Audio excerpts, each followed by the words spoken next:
Hey, come in for a second. Okay.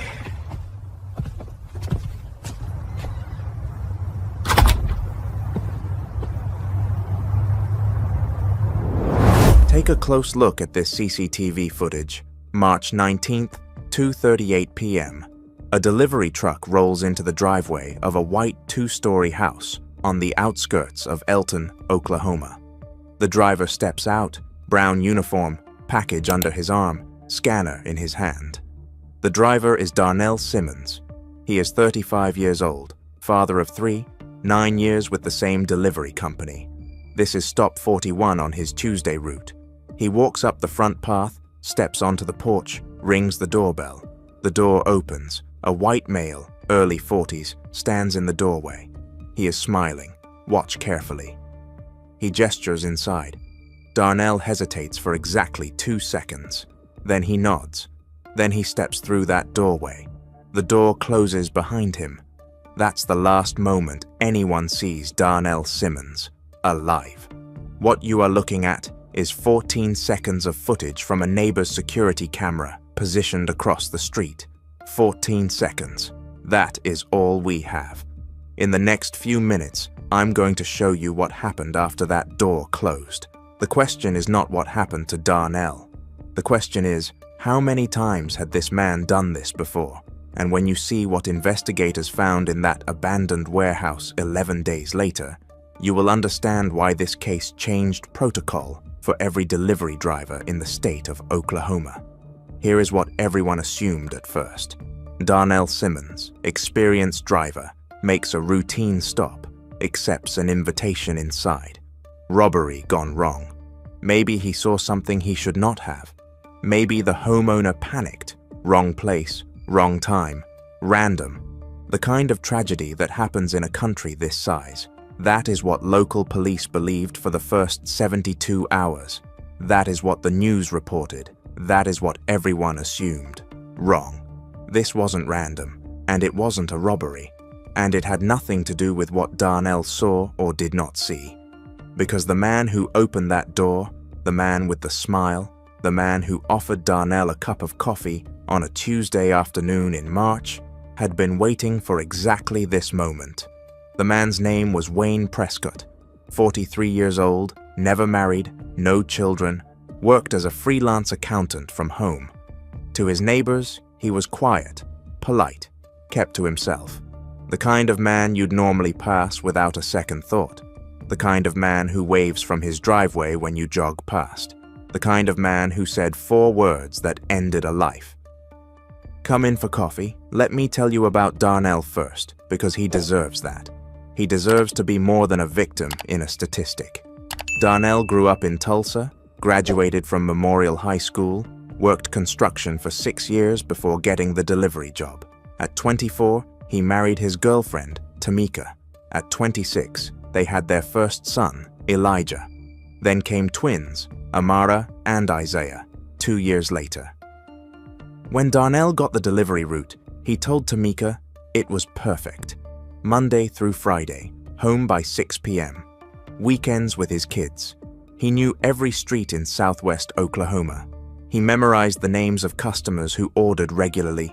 Mrs. Gutierrez on Maple always had lemonade waiting for him in summer. Mr. Hensley on Pine needed help carrying heavy packages because of his arthritis. Darnell never rushed. He took time. 9 years, 55 stops a day, 5 days a week. This was not just a job.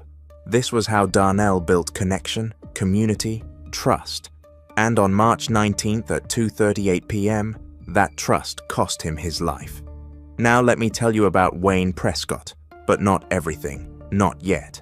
Because what you need to understand first is how someone like Wayne becomes invisible. He bought that house in Elton 4 years ago. Cash purchase, no mortgage.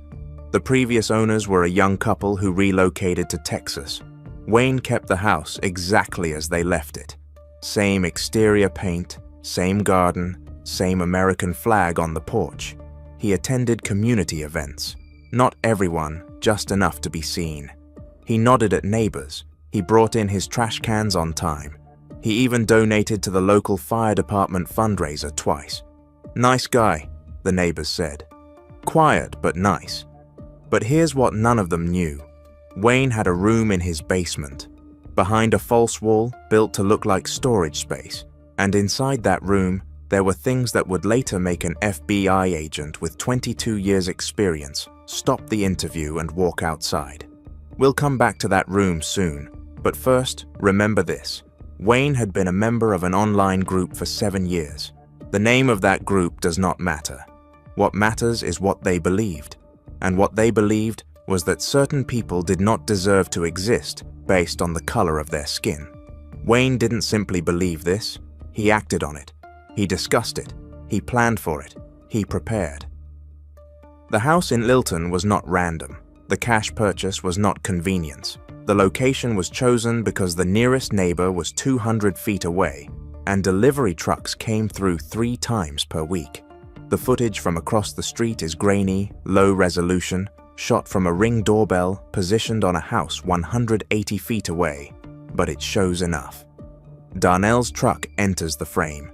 He parks in the driveway, gets out, package underarm, scanner in hand, standard procedure. He has done this 41 times today. He walks up to the front door, rings the bell, waits. 7 seconds pass. The door opens. Wayne appears. Even at this distance, you can see him smile. You can see him gesture inward, casual, friendly. Darnell does not move for a moment. That moment lasts exactly 2 seconds. Then he shifts his weight. He nods. He steps forward. The door closes. 23,847 p.m. Remember that timestamp because in 11 days, investigators will need to calculate exactly how long Darnell Simmons was alive after that door closed. The answer will haunt them. Here is what the cameras did not capture.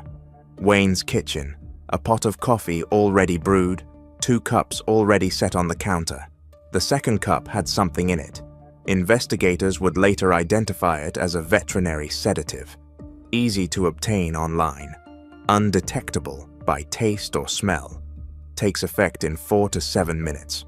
Wayne knew this because he had researched it for months. He knew the dosage, he knew the timing. He knew exactly how long he had before Darnell would start feeling dizzy. 5 minutes of conversation, just enough time to seem normal, to seem friendly, to seem like exactly the kind of person you would accept a cup of coffee from on a hot Tuesday afternoon in Oklahoma. Darnell never made it to the next stop on his route, stop 42. Mrs. Chen on Willow Street. She had ordered a birthday gift for her grandson. She waited until 5 p.m. Then she called the delivery company. "Where is my package?" The dispatcher checked the system. Darnell's last scanned delivery was at 2:31 p.m. Stop 40, 7 minutes before he arrived at Wayne's house. The package for Wayne was never scanned. As delivered, dispatcher called Darnell's phone. No answer. Called again, no answer. At 6:15 p.m., Tamika called the company. Darnell never came home. At 7:30 p.m., she filed a missing person report. At 9 p.m., officers found Darnell's truck parked in the driveway of a white 2-story house on the outskirts of Elton. The house was dark. No one answered the door. They ran the plates. Wayne Prescott. No criminal record, no warrants, no red flags. They left a note on the door. "Please contact Eldon PD regarding a vehicle on your property." They drove away. Remember that they drove away because at that moment Darnell Simmons was still alive. He was in a warehouse 14 miles north, and Wayne Prescott was not alone with him. 3 days passed. Wayne did not contact police. He did not answer his door. His car was gone. Neighbors said they had not seen him since Tuesday afternoon. On day 4, investigators obtained a warrant. They entered the house. Coffee pot still on the counter, 2 cups in the sink, one with residue that later tested positive for the sedative. They found the basement. They found the room behind the false wall. What they found inside that room changed everything about how they understood Wayne Prescott. photographs, hundreds of them printed, organized in binders. Black men, all of them delivery drivers, all photographed from a distance without their knowledge. Some were taken through car windows, some through storefront glass, some from parking lots. Each photo had a date, a location, a description of the vehicle, license plates, routes. The oldest photo was dated 11 years ago. Different state, different city. Wayne had been collecting for over a decade. But here is what made investigators stop breathing. Some of the photos had red X marks through them. 14 photos total. 14 different men spanning 8 years. And Darnell's photo was on the wall, dated 3 weeks before March 19th. No X through it yet. The next 72 hours became the largest manhunt in Oklahoma County history. Wayne's car was found abandoned at a rest stop near the Texas border. But Wayne was not in Texas. Cell tower records placed his phone in a rural area 14 miles north of Elton area, with one notable feature: an abandoned meatpacking plant that had been closed since 2019. On day 11, they found it. They found Wayne's sedan parked behind the building. They found evidence of recent activity, tire tracks, footprints, and they found Darnell. What they found, I cannot describe in detail. What I can tell you is this: he had been alive for at least 7 days after that door closed. The medical examiner's report noted injuries consistent with prolonged torture. But Darnell was not alone in that warehouse. There was evidence of multiple people, at least 3, different boot prints, different cigarette brands, different DNA profiles on objects left behind. Wayne Prescott was arrested at a motel in Wichita Falls 3 days later. He was not hiding, he was waiting. When officers approached his door, he smiled. The same smile from the CCTV footage. He did not resist, he did not speak. He handed them a burner phone. On that phone were 47 minutes of video. I cannot tell you what was on that video. I can tell you that 2 of the investigators who watched it took medical leave and never returned to duty. I can tell you that the prosecution played 90 seconds of audio during the trial, with the screen turned away from the jury, and 3 jurors had to be excused. Wayne had recorded everything, not because he was stupid, because he was proud, because this was not the first time, and because he wanted someone to know what they were capable of. During interrogation, Wayne gave investigators 3 names, 3 men who had been in that warehouse with him, all members of the same online group, all believers in the same ideology, all participants in what Wayne called cleansing operations. Those 3 men were arrested within 48 hours. Their homes were searched. In one home, they found a similar collection of photographs, 23 photos, 6 with red X marks. In another home, they found journals, detailed entries spanning 4 years, names, dates, locations. The third man's computer contained communication logs with 14 other members of the group across 6 states. The FBI took over the case. What started as one missing delivery driver in Oklahoma became a federal investigation spanning a decade of activity across the American South and Midwest. Here is what the trial revealed. Wayne had done this before, at least twice, possibly more. The photos with X marks corresponded to missing person cases that had gone cold. One in Arkansas, 2018. One in Louisiana, 2020. Both black men, both delivery workers, both cases where the body was never found. Wayne never confessed to these specifically, but DNA evidence linked him to a vehicle found abandoned in rural Arkansas 3 years ago. A vehicle that belonged to a 32-year-old FedEx driver named Clarence Morton, who disappeared after his last delivery on a Tuesday afternoon in August 2018. Clarence's body has never been recovered. Neither has the body of Jerome Washington, 29, UPS driver from Shreveport, who vanished in November 2020 after his route took him through a rural subdivision 40 miles from the city. His truck was found, his body was not. Wayne smiled when these names were mentioned in court. The same smile, always the same smile.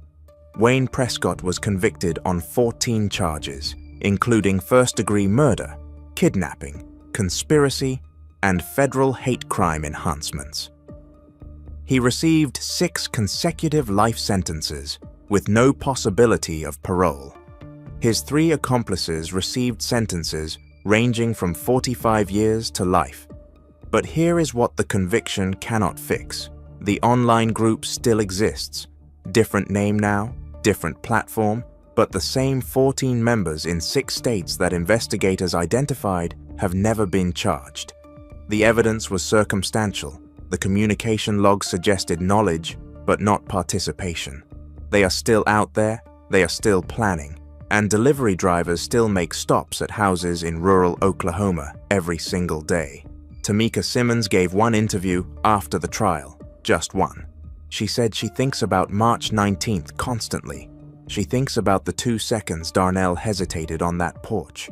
She thinks about what would have happened if he had said no, thank you, and walked back to his truck. She thinks about the 47 stops he made before that one, and how every single homeowner had been kind and normal and human. She thinks about how 9 years of positive interactions taught her husband to trust, to see good in people, to accept a cup of coffee from a stranger on a hot afternoon. She said the hardest part is not the grief. The hardest part is raising 3 children to be open and kind in a world where that kindness can kill you. Elijah is 11 now. He wants to be a delivery driver like his father. Tamika does not know how to tell him no. She does not know how to explain that the same job that supported their family is the reason his father never came home. The delivery company changed protocols after Darnell's case. Drivers are now instructed to never enter a customer's home for any reason. GPS tracking is monitored in real time. Any stop exceeding 10 minutes triggers an automatic check-in. These are good changes. They might save lives, but here is what they cannot change. Wayne Prescott spent 7 years identifying potential victims. He studied routes, he learned patterns, he chose locations specifically because they were isolated. He did not need Darnell to come inside. That was just preference. If Darnell had said no, he would have waited for the next driver or the one after that, or he would have found another way. Because for people like Wayne, this is not impulse. This is ideology. This is mission. And no company protocol can protect against someone who believes that ending your life is a righteous act. Remember the 14 photos with X marks? Only 3 have been connected to confirmed cases. That leaves 11. 11 men who disappeared over an 8-year period. 11 families still waiting for answers. 11 bodies that might be buried in rural fields, or abandoned buildings or places no one will ever think to look. Wayne knows where they are. He has not said. His 3 accomplices know some of them. They have not said either. They have no incentive to talk. They are already serving maximum sentences. What would cooperation give them? Nothing. So they stay silent. And those 11 families stay trapped in an endless present tense, not knowing, never knowing. Is he alive somewhere? Is he dead? Will we ever bury him? Will we ever say goodbye? If you work delivery routes in rural America, I need you to understand something. Darnell did nothing wrong. He was friendly, he was professional, he trusted his instincts. And his instincts said, this man is safe, because every signal pointed that way. Clean house, American flag, friendly smile, coffee on the counter. Nothing about Wayne Prescott suggested danger. That was the entire point. He had spent years perfecting the appearance of normal. And he is not the only one. The FBI investigation identified 14 other members of groups with similar ideologies who have expressed intent to target delivery workers specifically. They see the uniform as both symbol and opportunity. The truck arrives alone. The driver approaches alone. No witnesses, no backup, just trust. Darnell's route number was retired after his death. No other driver will ever make those 55 stops in that sequence again. His truck was decommissioned. His locker at the distribution center has been turned into a memorial with photos and cards from customers who remembered him. Mrs. Gutierrez still makes lemonade every summer. She leaves it on her porch in case a delivery driver needs it. She says it helps her feel like Darnell is still out there somewhere, finishing his route. This is what happened to Darnell Simmons. This is what 14 seconds of CCTV captured. This is what a cup of coffee, offered by a smiling man, cost a family. If you have ever accepted a drink from a stranger, if you have ever stepped inside a home because someone seemed nice, if you have ever trusted your instincts about a person you did not know, remember this.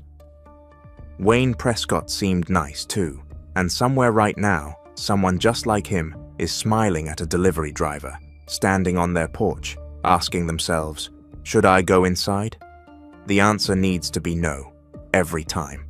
But Darnell said yes because he was kind, because he was trusting, because 9 years of experience told him people are mostly good. He was right about that. Most people are good, but it only takes one who isn't. One smile, one cup of coffee, one moment of trust, and then 11 days in a warehouse with men who believe you do not deserve to exist. Share this video. Tell people about Darnell, because the protocol changes, and the GPS tracking and the company memos cannot do what awareness can. They cannot make someone pause before they step through that door. Only stories like this one can do that. Darnell deserved better. His family deserves answers. And every delivery driver in America deserves to come home.